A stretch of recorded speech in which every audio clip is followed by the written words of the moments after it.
Hola, ¿qué tal? Te saluda Luis Alberto Padrón, tu contador y amigo, y hoy tenemos un gran tema muy relevante. Vamos a estar hablando de la ley antilavado. Te invitamos a que te quedes en este programa Frecuencia Fiscal.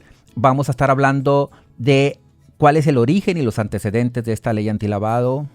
Vamos a estar hablando también de la condonación de multas por este incumplimiento, que son bastante cuantiosas.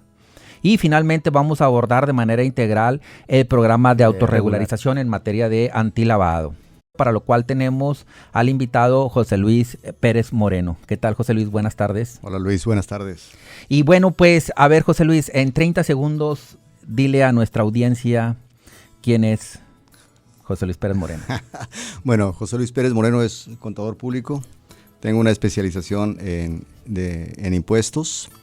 Y me encuentro certificado para efectos de prevención en materia de lavado de dinero por la Comisión Nacional Bancaria y también por el Instituto Mexicano de Contadores Públicos. Este tema relativamente es nuevo y prácticamente es una forma de vida. Y bien, bueno, pues para entrar en materia y calentar motores, hay un refrán que dice: dime con quién andas y te diré quién eres. Y este refrán, bueno, pues es muy utilizado para, de cierta manera, hablar o aconsejar sobre lo que uno piensa de las terceras personas. En el caso de un comerciante que nos esté escuchando, que se dedica, por ejemplo, a la compraventa de coches, a la compraventa de inmuebles, que otorga préstamos, que está rentando algún inmueble o que se dedica a la compraventa de joyas, relojes u obras de arte. Bueno, pues estas actividades, entre otras, incluso los donativos, son de las denominadas actividades vulnerables. Y dentro de ese contexto del dime con quién andas y te diré quién eres, bueno, pues la autoridad también al final del día lo que busca es identificar contra quién estamos interactuando, en este caso contra los clientes. ¿Qué nos pudieras decir al respecto de estos antecedentes? Esta ley antilavado, ¿cuál es la motivación de su existir? Principalmente el origen de este tipo de regulaciones, en principio se encuentran en muchos países, sobre todo los países más desarrollados. El objetivo principal es poder tener información de aquellos recursos que provienen de la delincuencia, de todo tipo de delitos, incluyendo uno grave como es el terrorismo. Y este tipo de regulaciones tiene con el fin de llevar a cabo no solo un control, tener la información y prevenir que la delincuencia siga creciendo, porque el efecto más importante son los recursos económicos en la delincuencia, y este tipo de regulaciones lo que pretende es identificar en dónde se utilizan esos recursos. Ciertamente que atendiendo un poquito al origen del lavado de dinero, bueno, pues nos remontamos a la época ya de Al Capone, ¿verdad? Donde, bueno, pues dice la historia que pues se crearon algunas lavanderías para, de cierta manera, bueno, limpiar el dinero que venía de actividades ilícitas. Y entrando un poco ya en materia, dentro de las actividades que ahorita coloquialmente referíamos, bueno, pero que están listadas dentro de esta ley antilavado, ¿cuál es la diferencia entre umbral de identificación, contador, y umbral de aviso? Es decir, ¿qué es lo que pretende la autoridad? ¿Cuáles son esos escalones o grados y por qué hacer esas dos distinciones? La ley contempla dos aspectos importantes. Primero, el aspecto de identificar con quién llevo mis operaciones, ya sea un cliente o un usuario, en todos los sentidos con los que yo opero. Y por otro lado, cuando los montos rebasan cierto umbral, entonces me interesa dar a la autoridad recibir un aviso, es decir, quién tiene la capacidad de hacer operaciones de cierto nivel que nosotros consideramos que pudieran ser derivadas de la delincuencia. No necesariamente provienen de delincuencia, sin embargo, la autoridad con esa información puede tener movimientos atípicos en un perfil de transacciones y poder detectar previamente delincuentes. Y no propiamente en el sentido así tan absoluto, ¿no?, de delincuencia organizada, es decir, todos aquellos recursos que no tengan un origen lícito o un origen fiscal, como pudiera ser que vengan de la economía informal, la autoridad por eso impide. Incluso esto trae también una mezcla de restricciones en materia de uso de efectivo. Es decir, una persona que tiene 5 millones de pesos y que quiere adquirir un activo fijo, un bien inmueble, bueno, pues el notario va a impedir que esa transacción se lleve a cabo. Una persona que desea adquirir un automóvil también de 1 millón de pesos y lo quiere liquidar en efectivo, la agencia de viajes debiera de no realizar la transacción. Entonces, dice la autoridad, el efectivo prácticamente se criminaliza, ¿verdad? ¿Por qué? Porque en estricto sentido, un contribuyente que está en la economía formal, sus recursos debieran de estar volcados dentro de pues el sistema financiero, ¿verdad?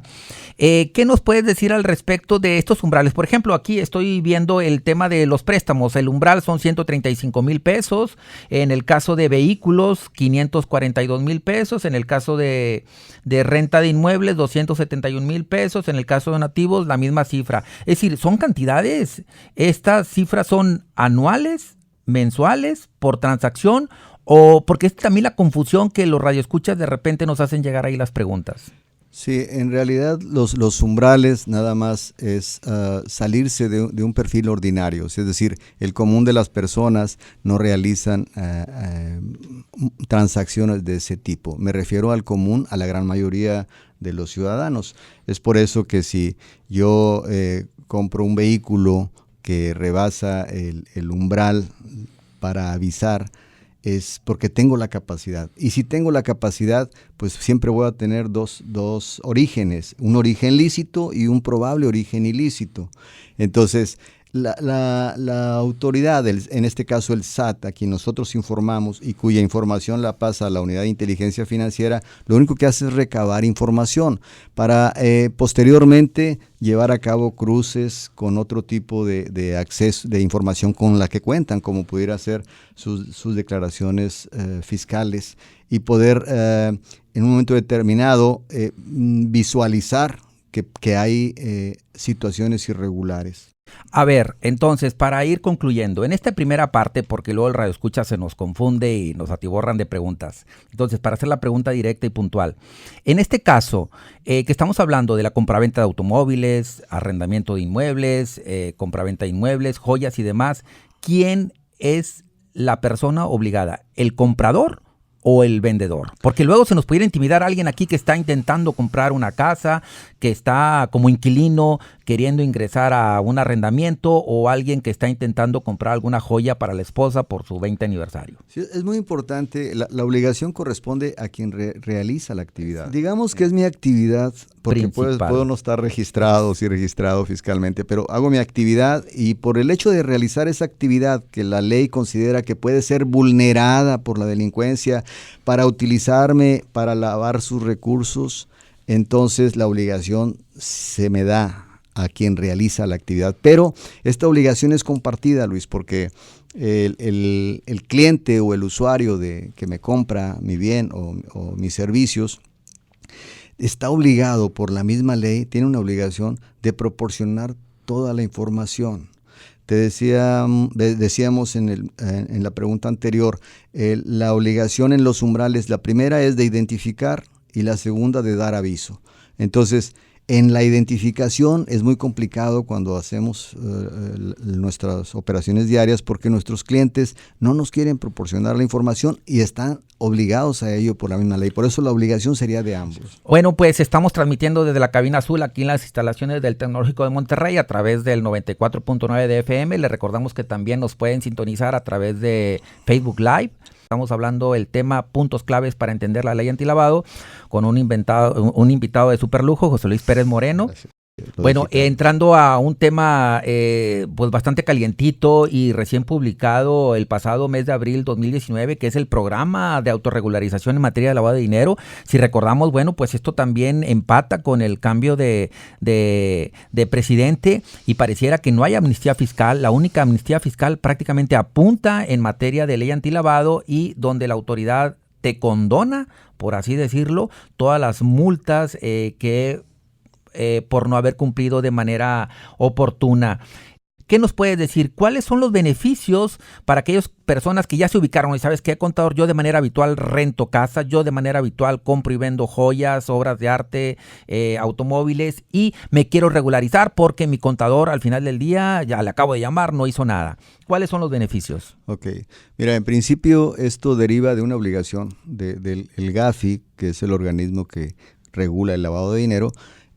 Hace revisiones frecuentes. A México le tocó en el 2017 y emitió su informe a principios del 2018 en la que hizo una serie de observaciones, y una de las observaciones más importantes fue que no se encontraban registradas las empresas que realizan actividades vulnerables ni las personas físicas.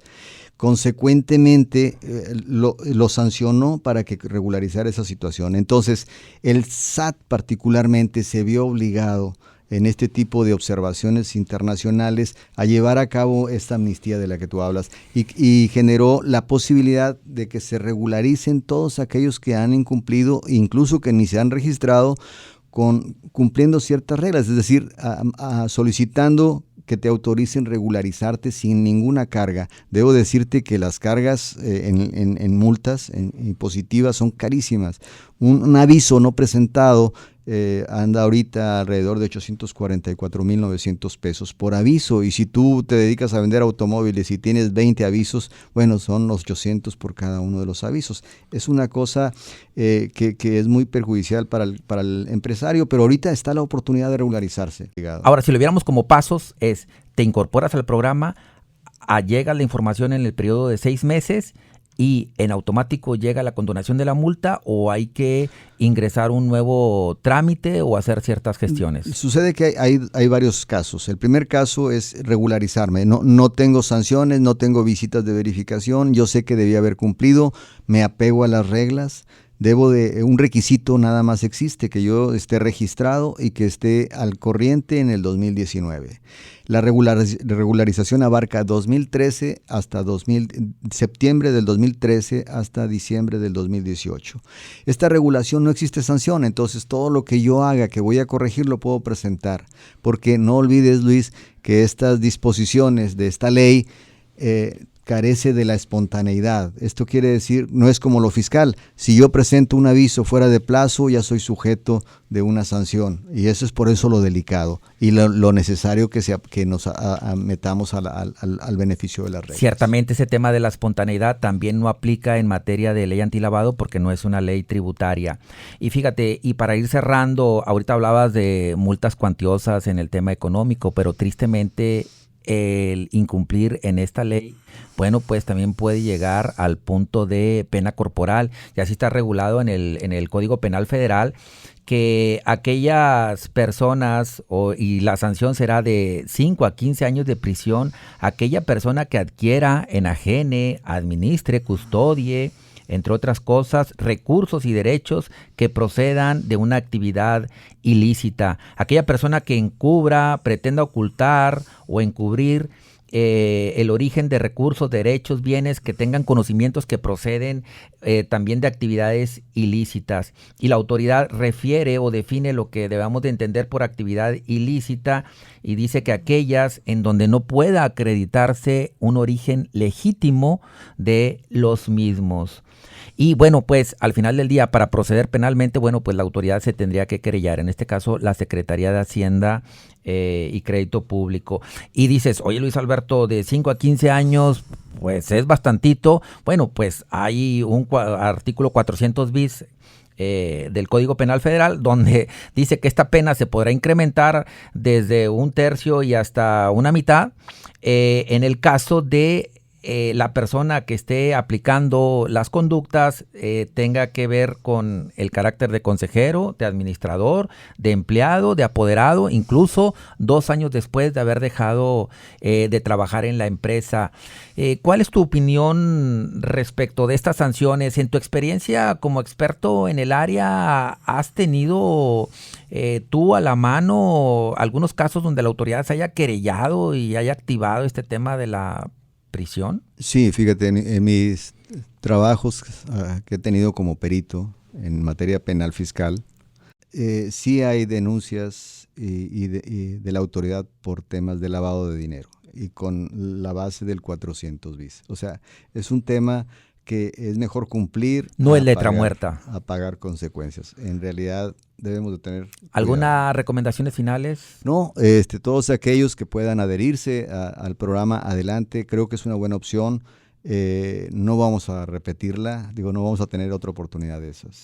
Bueno, pues le damos las gracias al contador público José Luis Pérez Moreno. Se despide el contador Luis Alberto Padrón Vega. Esto fue Frecuencia Fiscal. Hasta la próxima.